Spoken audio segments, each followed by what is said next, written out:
لكم بالإيتم نسألكم ليس ما في عنا لا يتلازيني يا على أرض مهروءة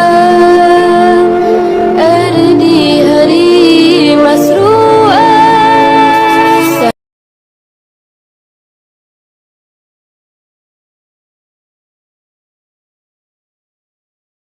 Bismillahirrahmanirrahim.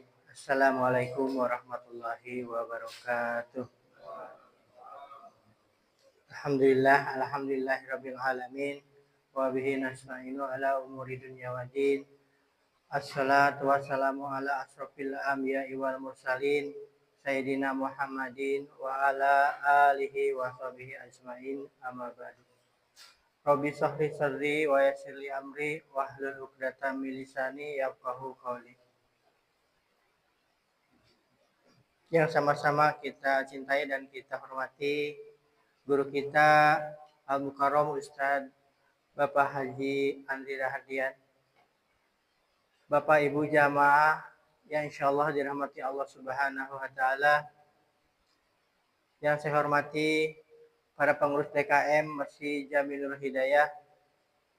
Pertama-tama marilah panjatkan puji syukur kehadirat Allah Subhanahu wa taala yang telah memberikan limpahan nikmat dan karunia-Nya kepada kita semuanya, sehingga kita senantiasa selalu diberikan keistiqomahan dan ketakwaan kepada Allah Subhanahu wa taala dan senantiasa diberikan kesehatan.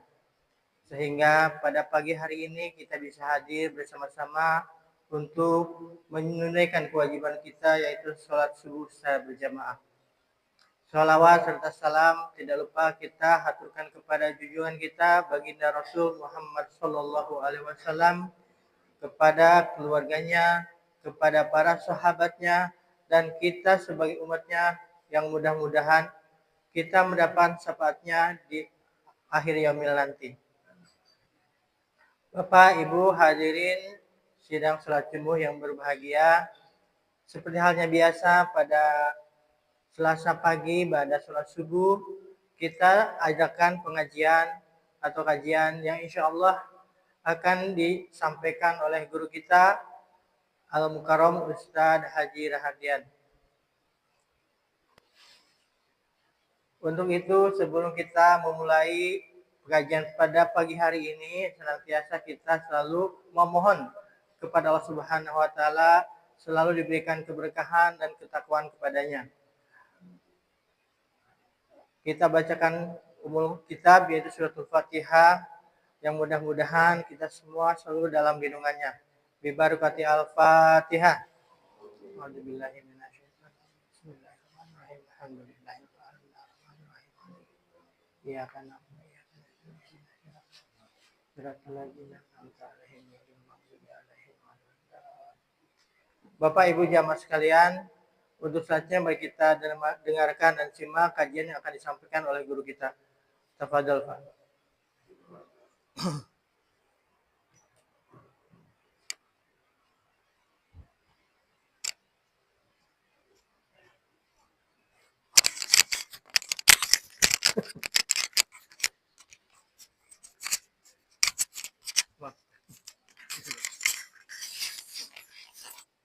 Zaman teknologi. Assalamualaikum warahmatullahi wabarakatuh. Innal hamdalillah nahmaduhu wa nasta'inuhu wa nastaghfiruh. May yahdihillahu fahuwal muhtadi wa may yudlil falan tajida lahu waliyyan mursyida. Asyhadu an la ilaha illallah wahdahu la syarika lah. Wa asyhadu anna Muhammadan abduhu wa rasuluhu la nabiyya ba'da. Allahumma salli wa sallim ala nabiyyina wa maulana wa habibina wa juhrina Muhammad sallallahu alaihi wasallam wa ala alihi wa sahbihi ajma'in. Allahumma iftah lana bi futuhil arifin, amin. Rabbana iftah bainana wa baina qaumina bil haqqi wa anta khairul fatihin. Wa ila hadaratin Nabi bi barakatihi wa bi mu'jizatihi wa syafaatihi. Bi barakatihi wa jami'i masyayikh muwakkilan min al-masyriq ila al-maghrib khususan ila kalam Syekh Abdul Qadir Jailani Syekh Wahid bin Sabit Hadratin Rabbani wa dari Syekhina kalam Syekh Abdul Mahmud Muhammad wa dari Syekhina kalam Syekh Ahmad Syarif wa Al-Arifin wa jami' awliya'illahi fi hadhihi al-qaryah wa fi hadhihi al-bilad al-Fatihah. A'udzu billahi minasy syaithanir rajim. Bismillahirrahmanirrahim. Alhamdulillahi rabbil alamin. Arrahmanir rahim. Maliki yaumiddin. Iyyaka na'budu wa iyyaka nasta'in. Ihdinas siratal mustaqim. Siratal ladzina an'amta 'alaihim ghairil maghdubi 'alaihim waladdallin. Yang saya hormati DKM Masjid Nurul Hidayah. Semoga senantiasa istiqomah dalam melaksanakan pelayanan kepada umat, para bapak dan ibu jamaah sekalian yang insya Allah senantiasa diberikan kesehatan, keimanan, keislaman, dan keihsanan dalam diri kita, sehingga dengan mudah kita sami'na wa ata'na terhadap perintah Allah Subhanahu wa ta'ala. Juga ibu-ibu sekalian yang turut hadir dalam kegiatan kajian kita pada pagi hari ini. Jemaah yang dirahmati Allah, setelah kita membahas tuntas tentang rukun dan sunnah wudu, kita bahas hal yang membatalkan wudu. Antara lain, keluar sesuatu dari dalam kemaluan, nomor pertama. Nomor kedua, hilang kesadaran. Nomor ketiga, persentuhan kulit lelaki dan wanita. Yang keempat, menyentuh kemaluan manusia atau tempatnya. Jadi ya, kita bahas detail dulu yang pertama. Yang keluar sesuatu dari kemaluan. Keluar sesuatu dari kubul dan dubur. Kubul itu adalah yang bagian depan dan dubur bagian belakang. Kelamin ya, baik kelamin laki-laki maupun wanita. Selain sperma, apapun yang keluar dari lubang kubul, kelamin yang di depan dan dubur atau anus, baik berupa air kencing, angin, atau kotoran, barang suci atau najis, kering atau basah, dan sebagainya. Nah, ini membatalkan wudu. Jadi bukan hanya yang kering, bukan hanya yang basah saja, ya, bukan hanya yang cair saja. Ternyata yang padat pun bisa menyebabkan batal wudu kalau dia keluarnya adalah dari depan dan belakang, yakni dari kubul atau dari dubur. Sedangkan bila yang keluar adalah sperma, tak batal wudu. Namun yang bersangkutan wajib melakukan mandi junub. Ya sama aja ya. Itu ya. Ya batal wudu tapi keluar kudu mandi junub. Ya paling besar itu mah ya. Paling harus dilakukan pencuciannya. Allah Subhanahu wa taala berfirman dalam Al-Qur'an surah Al-Maidah ayat 6, A'udzubillahi minasyaitonirrajim. Au jaa'a ahadum minkum minal ghaid. Salah seorang di antara kalian, di antara kamu kembali dari tempat buang air. Ini ya, jadi membatalkan wudu ketika ada sesuatu keluar dari kubul dan dubur. Hadis Rasulullah Muhammad sallallahu alaihi wasallam, "Idza wajada ahadukum fi batnihi syai'an fa ashkala alaihi akhraja minhu syai'un amla fala yakhrujanna minal masjidi hatta yasma'a sautan aw yajida rihan." Nah, ini penting nih yang ragu-ragu terutama ya. Bila seseorang dari kalian wajada ahadukum fi batnihi, mendapati sesuatu pada perutnya, ya, fa askala, dia merasa ragu alaih, ya, akharaja minhu syai'un amla. Waalaikumsalam warahmatullahi wabarakatuh. Apakah ada sesuatu yang keluar atau tidak? Fala yakhrujanna minal masjidi, dia nggak perlu keluar dari masjid hatta yasma'a sautan au yajida rihan, kecuali dia mendengar suara atau mencium baunya. Ya, kalau baru rasa-rasaan nggak usah. Jadi nggak usah lagi untuk artinya belum batal. Tapi kalau udah terdengar suaranya, gitu ya, atau udah terasa anginnya keluar, kecium baunya, maka itu dia segera perbarui wudhunya.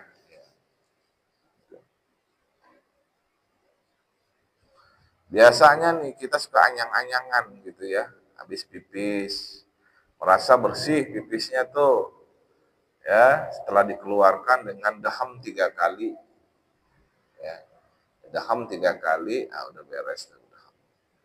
Lalu kemudian pas di dalam masjid kayak ada yang keluar nih, ya, rasa-rasaan aja. Ketika cek lagi ke kamar mandi, nggak taunya di permukaan kubul kita, di kulupnya kok nggak ada sisa air. Nah, berarti kan itu rasa-rasa. Tapi kalau ketika kelihatan oleh kita, oh iya ini ada, maka harus dibersihkan. Paham sampai di sini? Ya? Maksudnya barang suci. Ya, barang suci itu biasa gini. Artinya kalau misalkan Bapak ketelen kelereng, maaf, lagi makan, gitu ya.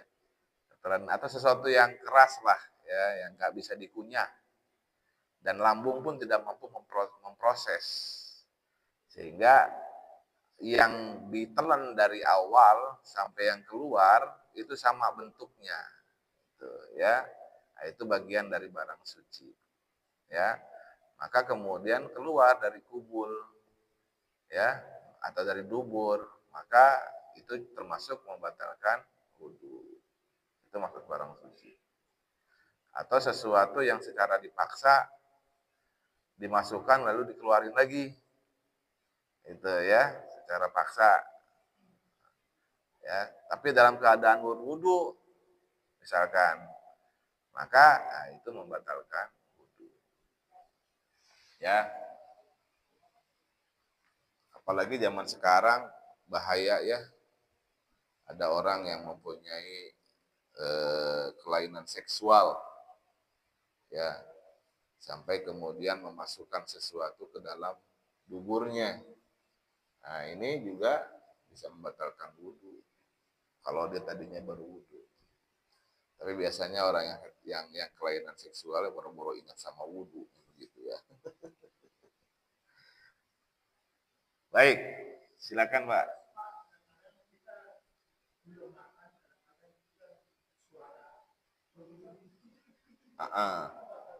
Enggak, kalau perutnya enggak, iya.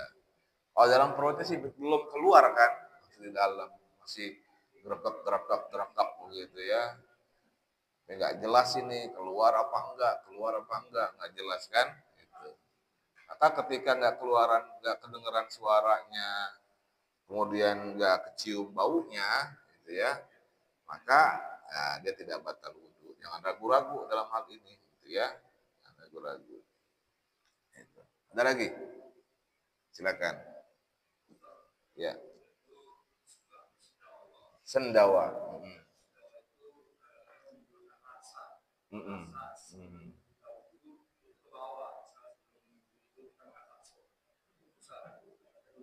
Oh, jengkol gitu ya. Oh, duren. Ah.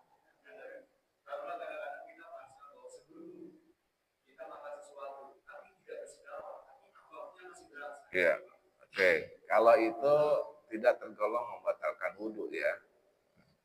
Tidak tergolong baru sendawa saja, baru rasa-rasanya saja gitu. Ya. Dia termasuk tidak membatalkan wudhu. Tapi kalau nanti dia menjadi muntah, ya, itu kan kemarin sudah kita bahas. Itu yang nanti akan membatalkan puasa. Itu ya, bukan membatalkan wudhu. Oke? Baik, kita masuk yang kedua. Yang membatalkan wudhu selanjutnya adalah hilang kesadaran. Orang yang hilang akal atau kesadarannya, entah itu karena tidur, gila, mabuk, atau pingsan, maka wudhunya menjadi batal. Rasulullah Muhammad Shallallahu Alaihi Wasallam bersabda, "Faman nama falyatawaddo." Barang siapa yang tidur, maka setelah bangun berwuduklah. Maksudnya begitu. Dan jadi jangan dalam keadaan tidur terus kemudian dia tidur terus wudhu gitu. Enggak, ya. Ketika dia tertidur, maka wudhunya pun batal, maka dia harus ganti lagi wudhunya, perbarui lagi wudhunya. Hadis riwayat Abu Dawud. Tidur yang tidak membatalkan wudhu, yaitu posisi tidurnya duduk dengan menetapkan bokong kita, pantat kita pada tempat duduknya sehingga tidak memungkinkannya keluarnya angin. Ya. Jadi kalau tidurnya tegak, nah, kayak bapak nih yang nggak bersandar, ya, kemudian lagi zikir masih dalam keadaan berwudu tadinya, terus zikir, ya, dia terantuk-antuk begitu ya, terkantuk-kantuk. Kemudian ya dia tertidur sampai tidurnya itu sampai ngeret gitu ya. Nah, kalau posisi duduknya seperti itu dia tidak batal. Tegak. Tapi kalau posisi tidurnya bersandar, ya kayak Pak Haji itu lagi nyandar gitu, terus dia tertidur, salat Jumat, ya dengerin khotib, oh dia nyandar, tertidur dia, nah itu batal. Ya, batal dia. Kalau nyandar.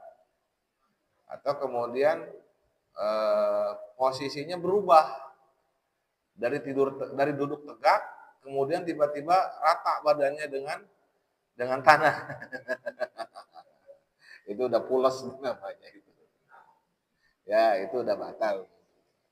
Ya. Ada banyak hilang kesadaran atau hilang akal, antara lain ada karena tidur yang memutuskan kesadaran, itu membatalkan wudhu. Kemudian pingsan yang menyebabkan hilangnya akal, dia akan membatalkan wudhu. Yang ketiga mabuk yang mengakibatkan hilangnya kesadaran juga membatalkan wudhu. Termasuk tidur yang memutuskan kesadaran adalah tidur berbaring atau bersandar pada dinding. Ya, tadi sudah dijelaskan. Ya.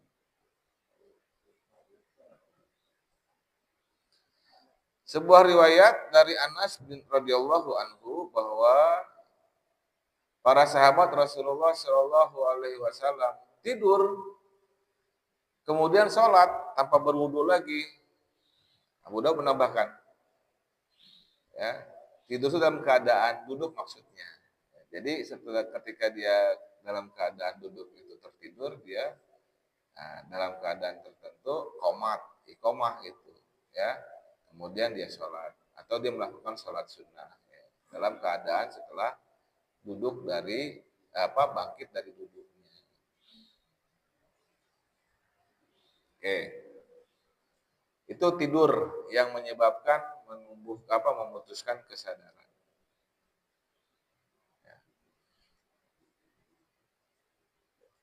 Dari Anas radhiyallahu anhu, Anas radhiyallahu anhu, qala kana ashabu Rasulillah sallallahu alaihi wasallam yanamuna tsumma yusalluna wa la yatawaddaun, rawahu Muslim. Yang tadi ya, bahwa para sahabat Rasulullah sallallahu alaihi wasallam tidur kemudian sholat tanpa berwudu. Wazada Abu Dawud hatta takhfau ru'usuhum wa kana dzalika ala ahli Rasulillah sallallahu alaihi wasallam. Hingga kepala mereka terkulai. Dan itu terjadi di masa Rasulullah Muhammad sallallahu alaihi wasallam. Jadi matanya terkulai, sep gitu kan. Nah, itu masih belum batal wudu. Ya.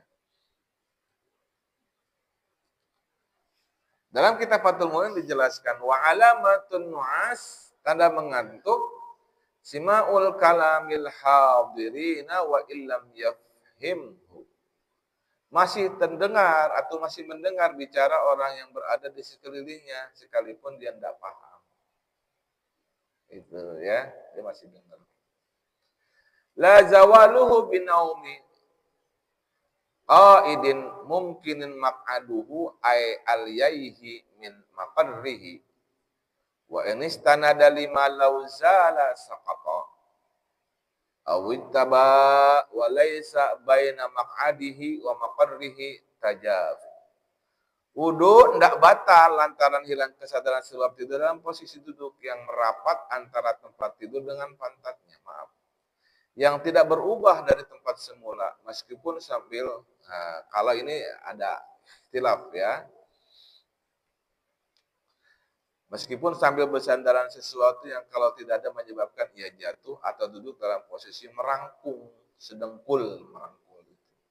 Di mana maaf pantat tidak renggang dengan tempat duduknya. Nah, ini lebih detail dijelaskan ya.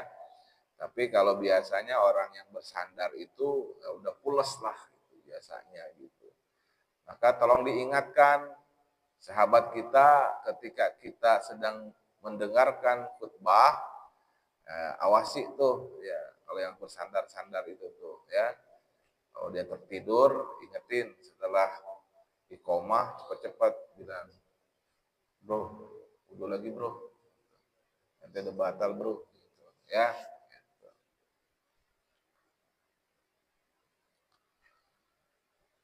Wa yantaqidu wudu'u mumkinin intabaha ba'da zawali aliyatihi an maqarrihi.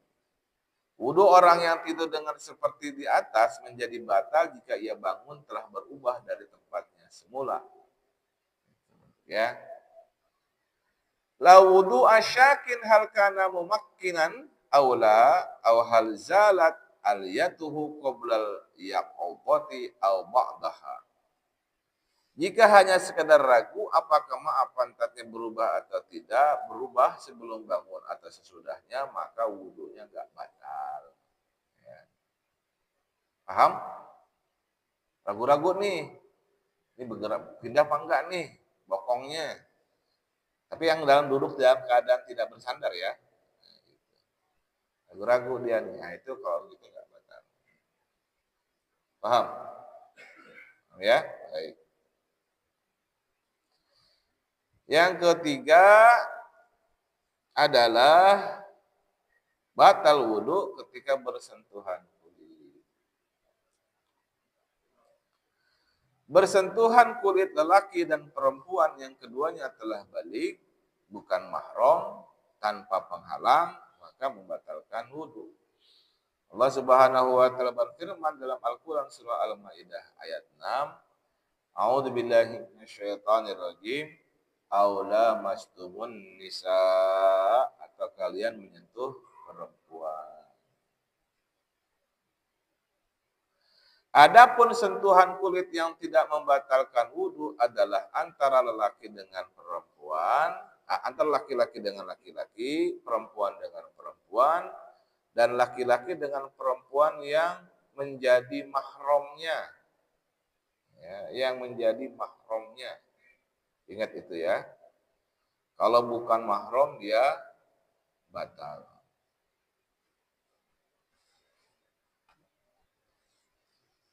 Dengan istri kita gimana? Istri kita mahram apa bukan? Bukan. Karenanya dia bisa dinikah oleh kita. Kalau mahram boleh dinikah sama kita? Enggak boleh. Nah, ini menurut kalangan mazhab Syafi'iyah. Ya. Tanpa menegasikan teman-teman yang memiliki mazhab yang lain yang tidak batal wudu antara suami istri ya. Itu. Tapi menurut kalangan mazhab Syafi'iyah, yang membatalkan wudhu itu adalah ketika laki-laki dan perempuan bukan mahram bersentuhan kulit. Meskipun karena ada beberapa pendapat mengatakan bahwa persentuhan kulit laki-laki dan perempuan itu kalau ada syahwat itu baru batal. Kalau nggak ada syahwat ya nggak batal. Ya nggak juga. Biasanya orang sentuhan kulit laki-laki dan perempuan selalu saja ada sernya. Ya enggak?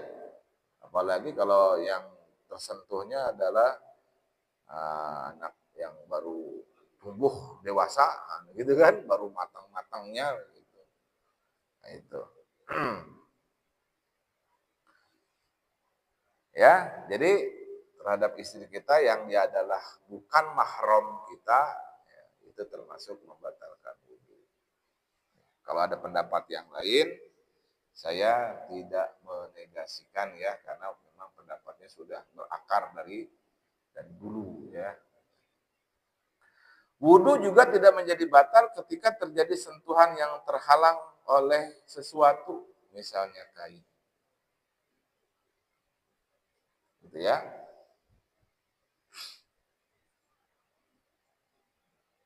Tadi kalimat aula mastumun nisa, ulama kalangan asefiyah cenderung mengartikan kata menyentuh secara harfiah, sehingga menurut mereka sentuhan kulit antara laki dan wanita yang bukan mahram itu membatalkan wudhu.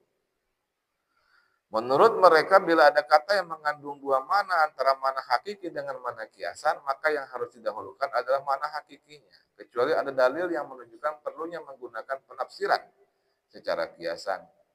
Dan sebagian ulama lainnya memaknainya secara harfiah sehingga menyentuh atau bersentuhan kulit dalam arti fisik adalah termasuk hal yang membatalkan wudhu. Pendapat ini didukung oleh mazhab Hanafiyah dan juga semua salaf dari kalangan sahabat.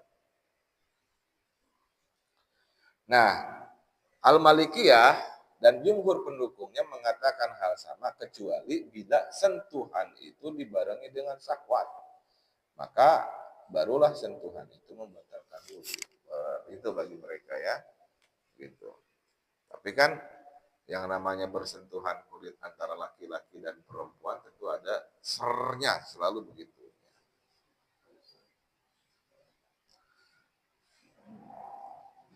Tidak batalnya wudhu bila seseorang laki-laki yang sudah balik bersentuhan kulit dengan seorang perempuan yang belum balik atau sebaliknya. Ya. Ini tanda-tanda minta diganti kabelnya. Ini paham ya?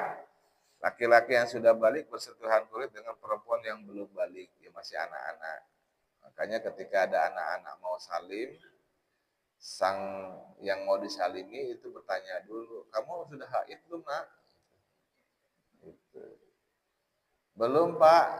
Oh silakan, salaman. Sedangkan si kiainya sedang dalam keadaan berwudu. Jadi kalau ditanya sudah balik, biasanya sang kiai bawa penutup tangannya, kayak sorbannya kayak atau apa kayak gitu. Atau salimnya salim jarak jauh gitu. Ya.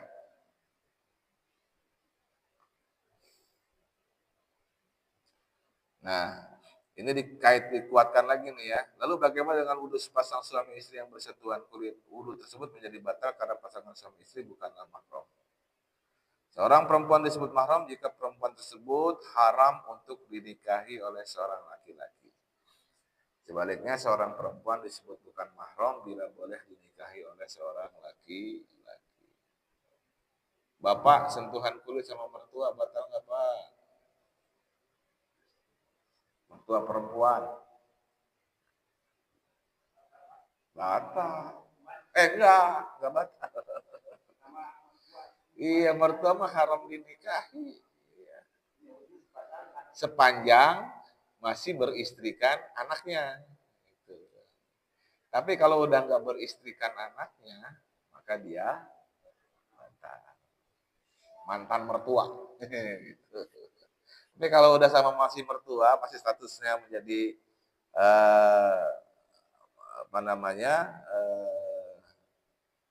mahram karena hukum disebutnya gitu ya, mahram karena hukum, maka dia tidak batal dengan mertua kita. Dengan menantu, Pak, sama. Gitu. Karena terhitung anak secara hukum hitungannya. Gitu ya.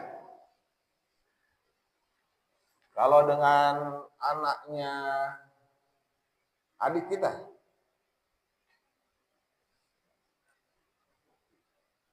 anaknya adik, ponakan, tidak, masih masuk mahram. Kalau dengan sepupu, batal, karena dia bukan mahram. Dinikah oleh kita boleh itu sepupu kita, ya. Cucu perempuan, cucu perempuan tidak batal karena dia mahram. Ya, cucu perempuan itu kalau nanti dia nikah, kita kalau bapaknya nggak ada, yang harus mewalikannya kakeknya, gitu ya. Kakeknya. Nanti kita bahas tentang fikih nikah, banyak banget Pak. Banyak problematika di masyarakat ya tentang fikih nikah, munakahat. Ya. Paling banyak itu cabang-cabangnya itu dan problematikanya paling banyak. Termasuk nanti Bapak, maaf. Kalau nanti misalkan ya mau menikahkan anak. Tapi maaf, ini ya mudah-mudahan nggak terjadi di jamaah kita. Anaknya itu bukan lahir sebelum dia nikah resmi. Jadi hamil di luar nikah. Pas yang lahir perempuan nomor 1. Ketika si perempuan, anak kita perempuan yang nomor 1 ini mau dinikahkan, itu bapaknya tidak punya hak menjadi wali. Tidak punya hak. Batal kalau dia nikah, walinya adalah bapaknya. Tadi karena lahir, karena di luar nikah, baik nikah secara syariah maupun nikah tercatat di kantor urusan agama. Apalagi yang tercatat. Ya. Nikah secara syariah aja nggak boleh, harus jadi diulang nikahnya. Dia harus pakai wali hakim. Siapa wali hakim? Wali hakim adalah wali yang ditunjuk oleh pemerintah yang sah untuk menjadi wali terhadap mereka perempuan-perempuan yang tidak mempunyai wali nasab. Baik wali nasabnya meninggal dunia atau wali nasabnya terhalang karena syariah. Maka harus diwakilkan, harus oleh wali hakim. Bukan diwakilkan lagi, harus oleh wali hakim. Siapa wali hakim? Dalam hal ini adalah para kepala kantor urusan agama di kecamatan setempat. Karena dia yang ditunjuk di tingkat kecamatan oleh Kementerian Agama, oleh pemerintah. Gitu. Makanya hati-hati nih ya sama anak-anak kita yang ketika dia berinteraksi ya, berhubungan dengan lawan jenisnya ya. Tolong Oma dikasih pesan, jangan kamu sampai kecelakaan. Gitu. Karena nanti ketika dia sudah meskipun nanti dia nikah secara syariah nih ya, nikah secara syariah. Lalu kemudian lahirlah anak itu. Anak itu tidak tercatat. Akte kelahirannya nggak bisa dikeluarkan. Kenapa? Untuk membuat akte kelahiran harus ada bukti bahwa bapak dan ibunya menikah secara negara. Maka penting menikah itu tercatat. Sebab nanti urusannya adalah dengan kegiatan dia di masa yang akan datang. Akte kelahiran, lalu dia nanti akan nikah lagi, si anak nanti akan menikah. Itu kan harus tercatat. Apalagi kalau nanti urusannya adalah waris. Waris tidak akan tersalurkan kalau dia tidak ada bukti bahwa dia adalah anak si yang telah meninggal dunia. Bukti anak yang telah meninggal dunia adalah akte kelahiran. Sementara kalau tadi dia nikah, hamil di luar nikah, misalkan, anaknya itu bukan bin bapaknya, tapi bin emaknya, gitu ya, bin emaknya. Maksudnya hati-hati. Baik, jadi melenceng kemana-mana ya. Kita lanjutkan. Nah, yang terakhir, yang membatalkan wudhu adalah menyentuh kemaluan.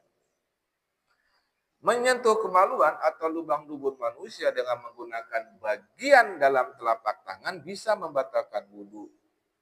Rasulullah Shallallahu Alaihi Wasallam bersabda, "Man massa dzakarahu falyatawaddo."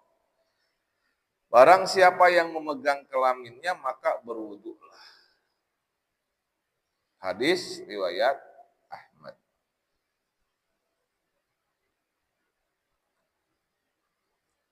Wudhu seseorang bisa menjadi batal dengan menyentuh kemaluan atau lubang dubur manusia dengan catatan baik dari orang yang masih hidup atau sudah mati.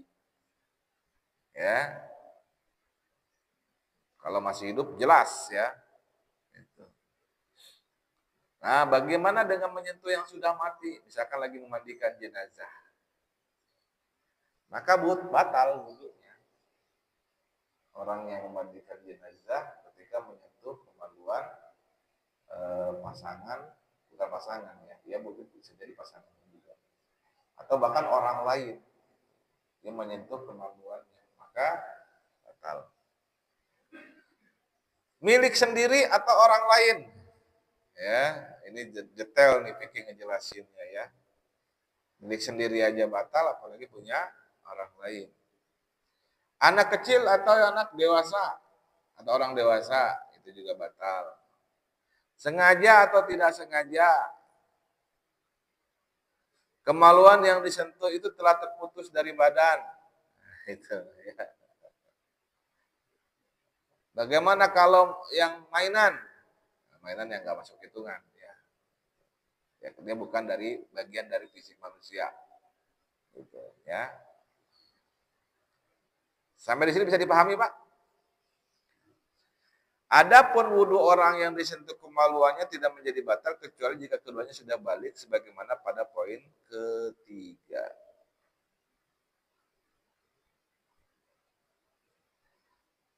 Selain itu, wudhu juga tidak menjadi batal jika menyentuh kemaluan dengan menggunakan selain bagian dalam telapak tangan. Jadi bagian luarnya, ya.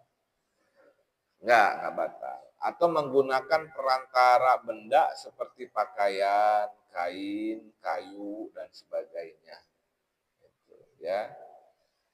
Dilapisi oleh benda ya. Nah, itu tidak batal. Begitu Pak. Yang membatalkan wudhu cuma 4. Ya. Nah, banyak pertanyaan terkait yang hilang kesadaran. Gimana yang biasanya tadinya suka sadar, ya, tapi tiba-tiba dia hilang kesadaran, yang sudah agak-agak konslet sedikit, gitu ya, agak-agak konslet sedikit. Lagi sholat dia masih sadar, Allahu Akbar, di tengah-tengah sholat dia hilang kesadaran. Tapi yang hanya mengalami hilang kesadaran dirinya sendiri. Orang lain nggak bisa melihat indikasinya seperti apa. Ya. Nah kalau dia kondisinya, oh ya hilang kesadaran. Tapi nanti sadar lagi. Gimana tuh? Ya. Sepanjang dalam keadaan dia tidak dipahami oleh orang lain dalam keadaan sadar, ya, maka wudhunya masih sah.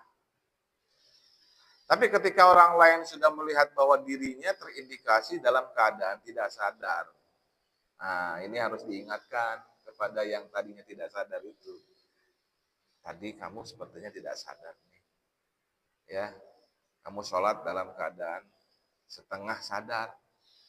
Wudu lagi deh, kita sholat lagi. Gitu ya, tolong ingetin. Dalam keadaan sholat tiba-tiba ayan. Itu udah jelas. Dia kan udah terlihat ya indikatornya bahwa dia itu tidak sadar. Karena epilepsi itu kan dia sudah tidak sadar kan. Batal wudu. Itu Pak. Ya. Oke, ada pertanyaan? Silakan Pak. Ini dulu yang saya lihat. Namanya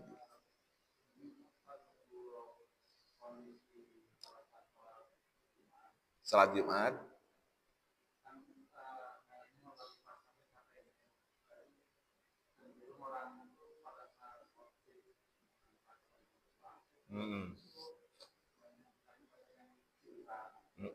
Ketiduran, bukan sengaja tidur ya, ketiduran.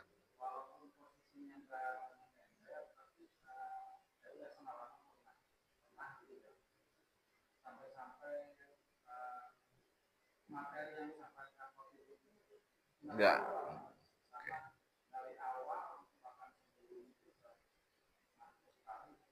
Ya. Baik. Jadi indikasi yang terlihat oleh orang lain kalau dia dalam keadaan duduk, dia tertidur, sepanjang dia tidak membujur badannya rata dengan tanah atau berpindah pantatnya, maka insya Allah tidak batal wudhu. Meskipun dia tidak paham apa yang diucapkan oleh sang khotib. Yaitu adalah nikmat dari Allah. Dia nggak bisa tidur karena mikirin utang gitu ya. Pada saat khutbah Jumat dia benar-benar bisa tertidur. Rezeki dari Allah itu. Dia nggak batal wudhu. Nggak, ya. Nggak usah mengulangi wudhunya lagi. Ya. Itu. Tapi kalau Bapak misalkan nih supaya seger, ya supaya seger salat Jumatnya, wudhu lagi. Dia tidak membatalkan, tapi dia tidak batal wudhu, tapi dia wudhu lagi. Itu adalah wudhu sunnah. Yang itu tuh ya, yang memperbarui wudhu. Bukan wudhu wajib. Nah, kalau wudhu wajib kan karena dia punya hadas, atau karena dia punya najis, atau punya hadas kecil. Kan.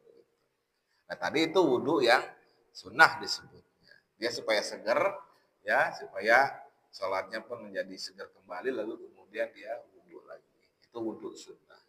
Itu memperbarui wudhu. Begitu Pak. Silakan Pak.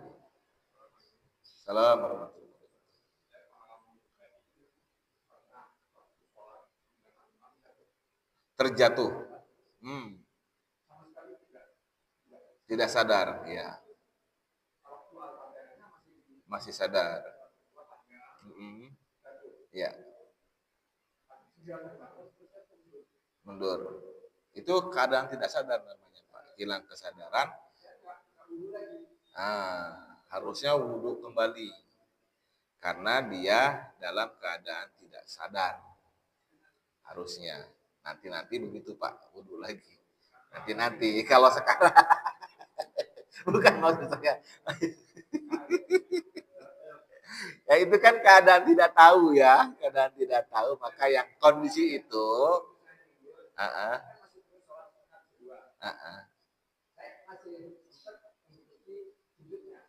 gitu ya. Enggak, artinya gini Pak, dalam kondisi tadi sebetulnya sudah batal wudhu ya. Bapak kemudian melanjutkan sholat, sebenarnya sholatnya menjadi tidak sah karena batal wudhu gitu. Mau dia sama atau tidak sama dengan imam gitu. Tapi karena posisinya tidak tahu pada saat itu, ya Allahu a'lam bishawab. Mudah-mudahan dihitung sebagai sholat oleh Allah ya, tidak menjadi namanya tidak tahu kan sesuatu yang rukhsah gitu. Nah nanti kalau terjadi lagi, maksudnya saya bukan mendoakan supaya terjadi lagi. Nah itu silakan berwudu kembali. Dan kalau misalkan harus menjadi masbuk, ya masbuk seperti biasa. Gitu. Ada lagi? Silakan Mas. Waalaikumsalam warahmatullahi wabarakatuh.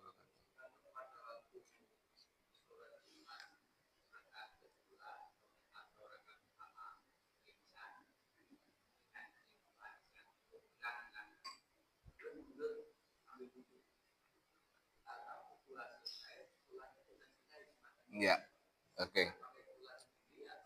Iya. Apa enggak sholat gitu? Ya baik. Luar biasa nih, kalaunya luar biasa nih ya. Imajinasinya luar biasa. Jadi pada saat setelah rakaat pertama masuk rakaat kedua hilang kesadaran. Berarti kan dia batal wudhu ya. Maka dia berwudhu lagi untuk sholat lagi. Pas mau sholat udah selesai, udah salam. Ya, gitu. Gantikan dengan zuhur, salat zuhur, karena salat Jumat sudah ketinggalan. Salat zuhur 4 rakaat. Gitu. Karena udah nggak ada lagi salat Jumatnya. Sudah habis salat Jumatnya. Kan nggak mungkin salat Jumat sendirian. Ya enggak, salat Jumat itu berjamaah. Nggak ada salat Jumat itu sendirian. Gitu ya. Maka dia salat zuhur. Gitu, Pak. Ada lagi? Silakan. Assalamualaikum warahmatullahi wabarakatuh.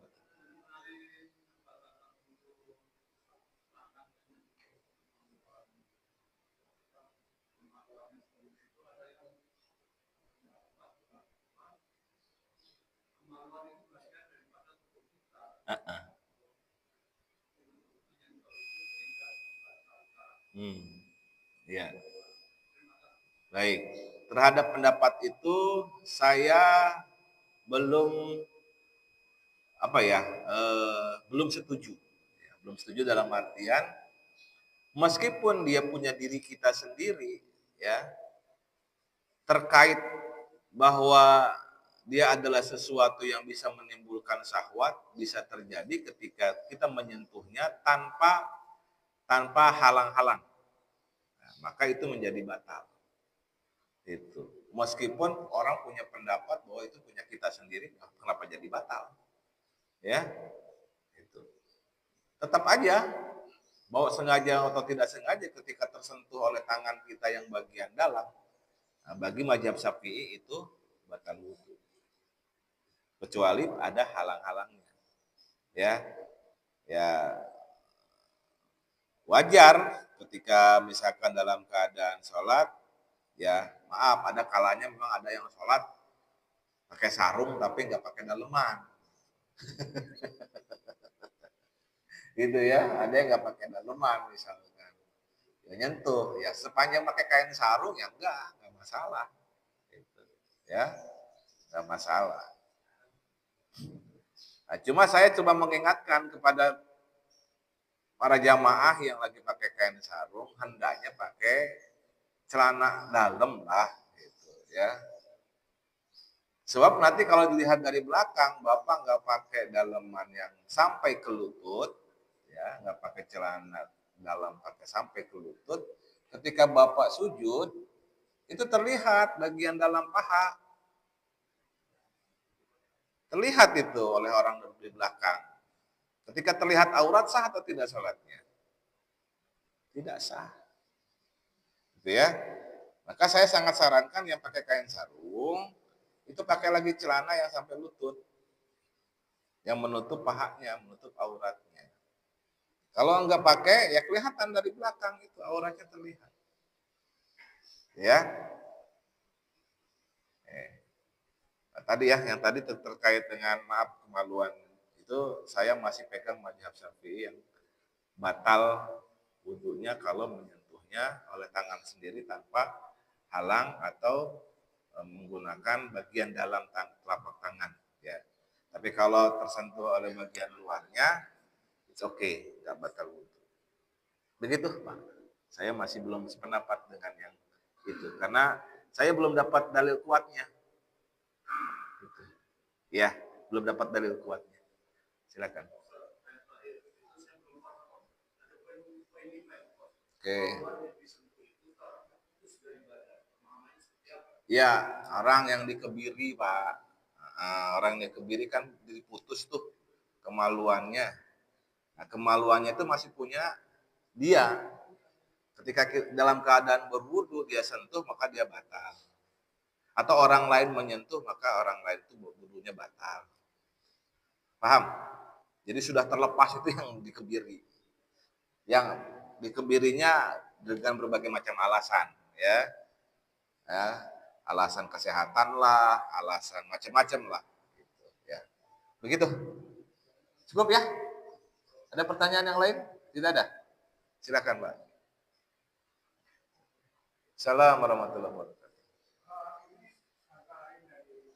Bahasan ini ya.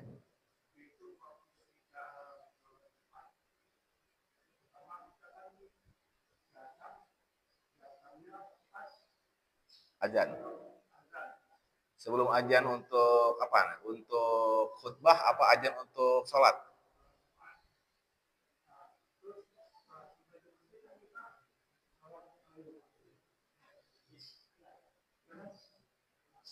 Bapak mau sholat tahiyatul masjid?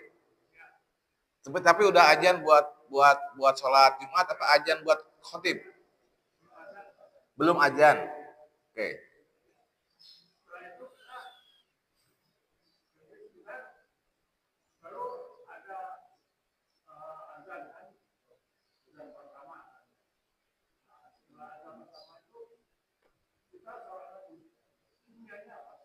Apanya? Niatnya. Oh, niatnya. Baik. Ya, bagi para pengamal di dalam mazhab Syafi'iyah, dalam sholat Jumat itu kan ada keterangan pertama Rasulullah menganjurkan di antara dua ajan melakukan sholat. Baik ajan pertama adalah ajan biasa, ajan kedua adalah iqomah. Maka dia melaksanakan sholat. Yaitu hitungannya sholat sunnah mutlak. Ya, hitungannya sholat sunnah mutlak. Diniatkan untuk apa ya, antara sholat itu aja, sholat mutlak aja. Tapi sebagian bilang bahwa sholat yang dilakukan setelah ajan pertama, ya sebelum kemudian khotib naik mimbar, itu sholat sunnah qobliyah Jum'ah.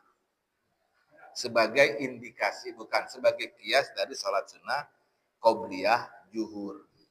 Karena sholat Jumat itu ya meskipun dia 2 rakaat, tapi 2 khutbah, ya 2 khutbah sebelum sholat Jumat itu bagi sebagian ulama menyatakan 2 khutbah sholat Jumat itu adalah pengganti 2 rakaat sholat zuhur.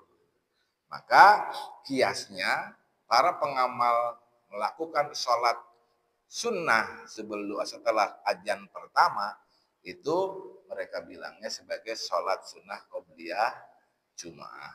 Meskipun memang ketika dicari sholat sunnah qobliyah Jum'ahnya nggak ada, gitu ya. Tapi dalil yang dipakai adalah sholat sunnah antara 2 azan. Ya, antara 2 azan. Itu Pak. Ya. Nah, Bapak nggak mau mengamalkan, nggak apa-apa. Karena hukumnya sunnah. Yang mau mengamalkan, dalilnya itu. Melakukan sholat sunnah di antara 2 azan. Bagaimana kalau azannya sekali? Ya, bagaimana kalau azannya sekali? Ada orang yang biasa melakukan sholat sebelum khutbahnya sebelum khutbah sang khotib, misalkan begitu. Oh, dia terbiasa melakukan sholat sunnah qobliyah zuhur. Ya, saya tadi bilang bahwa yang dilakukan adalah sholat sunnah sebelum melakukan sholat zuhur. Karena dia beranggapan bahwa 2 khutbah Jumat ya pada sholat Jumat adalah pengganti 2 rakaat sholat zuhur. Gitu. Tapi kita harus punya prioritas, Bapak. Ketika kita melakukan sholat, saat orang yang melakukan di dalam masjid itu hanya 1 kali azan, Berarti kan setelah adzan, khotib langsung naik mimbar. Ketika khotib naik mimbar, kita lagi sholat. Berarti kita dengerin mana? Kita lakukan fokusnya kemana? Fokus ke sholat atau fokus ke mimbar? Ke sholat. Ketika kita fokus ke sholat, maka rukun khutbah yang dilakukan oleh khotib terlewat oleh kita para mustami. Bapak prioritas mana? Prioritas sholat sunnah apa prioritas mendengarkan khutbah Jumat? Harusnya prioritas mendengarkan khutbah. Supaya rukun-rukunnya tidak terlewat. Maka kalau ajannya sekali, ya sudah fokus saja dengerin khutbah. Karena prioritas dalam sholat Jumat itu adalah mendengarkan khutbah. Apalagi rukunnya jangan sampai terlewat. Ya, rukunnya jangan sampai terlewat. Apa rukun khutbah? Hamdalah. Ya, hamdalah. Lalu kemudian syahadat, lalu sholawat, lalu kemudian adalah wasiat, ya, lalu kemudian membaca ayat Al-Quran, lalu kemudian mendoakan umat muslim. Nah ini jangan sampai terlewat, gitu, ya. Kalau terlewat ya pala Jumat kalah, nggak dapat Jumatnya. Kalau nggak dapat Jumat, ya udah salat zuhur lagi. Itu kalau nggak dapat Jumatnya, gitu. Karena dia nggak dapat tuh salat Jumatnya. Gitu. Nah, kalau ajannya sekali, ya, nah, di masyarakat kita sudah banyak yang ajan sekali, gitu ya. Maka prioritas kita